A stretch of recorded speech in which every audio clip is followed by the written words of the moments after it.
5,000 కోట్ల లూటీ కింగ్ పేర్ని నాని బందరు బడా చోర్. 20 ఏళ్ల క్రితం అతని దగ్గర ఓ 2 వీలర్ మాత్రమే ఉండేది. అందులో పెట్రోల్ కొట్టించుకోవాలంటే కూడా అతను డబ్బుల కోసం వెతుక్కునేవాడు.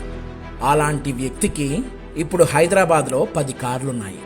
మచిలీపట్నంలో కొడుకు బలాదూర్ తిరుగుళ్లకు దందాలకు 8 వాహనాలతో ఓ కాన్వాయ్ ఉంది. తన కోసం 6 వాహనాలు పెట్టుకున్నాడు.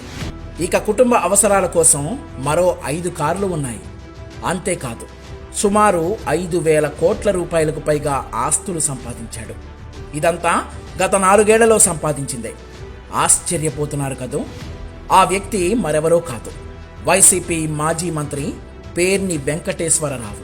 జగన్ రెడ్డిని ఎవ్వరు ఏమన్నా మీడియా ముందుకొచ్చి నోరు పారేసుకునే పేర్ని నాని మీకు తెలుసుండొచ్చు.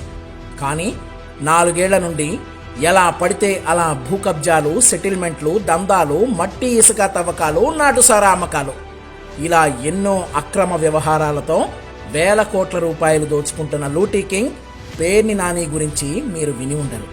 మీకోసమే ఈ వీడియో. బందరు లేదా మచిలీపట్నం అనగానే సువిశాల సాగర తీరం, ప్రశాంతమైన పర్యాటక ప్రాంతం గుర్తొస్తాయి. కలంకారీ అద్దకం, బందరు లడ్డు, బంగారు పూత నగలు, వీటన్నిటికీ ప్రసిద్ధి మన బందరు. అయితే వైసీపీ అధికారంలోకి వచ్చాక ఇక్కడ ఇంకో వ్యాపారం వెలుగులోకి వచ్చింది. బ్యాంకు ఖాతాల్లో ఒకదాని నుండి మరొక దానిలోకి డబ్బు ఎంత తేలికగా మార్చుకోగలమో అంతే తేలిగ్గా భూమి రికార్డులు మారిపోతాయి. ప్రభుత్వ భూమి, పట్టా భూమి, చెరువు భూమి, ఏదైనా సరే పత్రాలు మారిపోతాయి. స్థానిక తహసీల్దార్ సునీల్ బాబు సహకారంతో వైసీపీ నేత పేర్ని నాని చేస్తున్న భూ కబ్జాల భాగోతం ఇది. బందరు మండలం చిన్న కరగ్రహారం పల్లెపాలెంలో పోర్టుకు కేటాయించిన సిఆర్జెడ్ భూముల నుండి 1,000 లారీల మట్టిని తరలించి ఆ గ్రామం ఉనికే ప్రమాదం తెచ్చేలా మట్టి మాఫియా నడిపిస్తున్నాడు పేర్ని నాని. కరగ్రహారంలోని సర్వే నెంబర్ 7లో 10 ఎకరాలు, సర్వే నెంబర్ 12లో 18 ఎకరాల ప్రభుత్వ భూమిని ఫోర్జరీ రికార్డులతో చేజిక్కించుకొని రియల్ ఎస్టేట్ వ్యాపారం చేసి 30 కోట్ల రూపాయలు దోచుకున్నాడు పేర్ని నాని. పెద కరగ్రహారం రెవెన్యూ గ్రామ పరిధిలో సర్వే నెంబర్ 248లోని 976 ఎకరాల అసైన్డ్ భూములను దళితులకు పంచుతానంటూ వాలంటీర్ల ద్వారా ఒక జాబితా రూపొందించి సొంత మనుషుల పేర్లకు రాయించుకున్నాడు. చిన్న కరగ్రహారం సర్వే నెంబర్ 250/140/147లో 125 ఎకరాల ఇసుక మేటలను దిగమింగాడు. మచిలీపట్నం విశ్వబ్రాహ్మణ కాలనీ వినాయక నగర్లో యాదవులకు చెందిన 8 ఎకరాల భూమిని అమ్మి 139 కోట్ల రూపాయలు జేబులో వేసుకున్నాడు.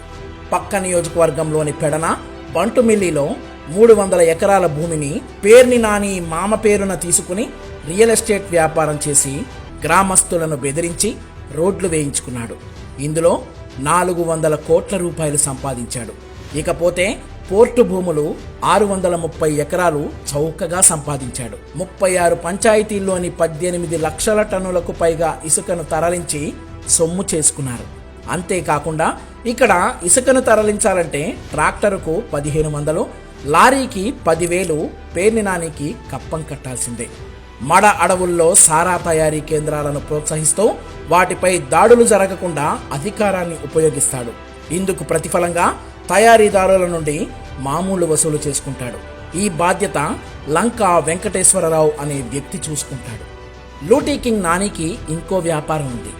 చికోటి ప్రవీణ్ గురించి అందరికీ తెలిసిందే. అతనితో కలిసి క్యాజినోలు నడుపుతాడు. ఇక వడ్డీ వ్యాపారం కూడా నడిపిస్తూ ముక్కు పిండి అధిక వడ్డీలు వసూలు చేస్తాడు. ఇవ్వలేకపోతే ఆస్తులు రాయించేసుకుంటాడు. మత్స్యకారులకు వేట సమయంలో సబ్సిడీపై డీజిల్ను ఇస్తారు. ఆ డీజిల్ పై కన్నేసిన లూటీ కింగ్ 4 ఏళ్లలో 1,00,000 లీటర్ల ఆయిల్ మాయం చేశాడు. దీంతో మత్స్యకారులు గొడవకు కూడా దిగారు. ఇంటి ముందుకే సరుకులు అంటూ జగన్ రెడ్డి పౌర సరఫరాల శాఖతో 9,000కు పైగా వాహనాలను కొనిపించిన సంగతి తెలిసిందే. ఆ వాహనాల కొనుగోలులో నాని 100 కోట్ల రూపాయలను నొక్కేస్తే తాడేపల్లి నుండి వార్నింగులు వచ్చాయి. వెంటనే మధ్యవర్తులను పంపించి సెటిల్ చేసుకున్నాడు నాని.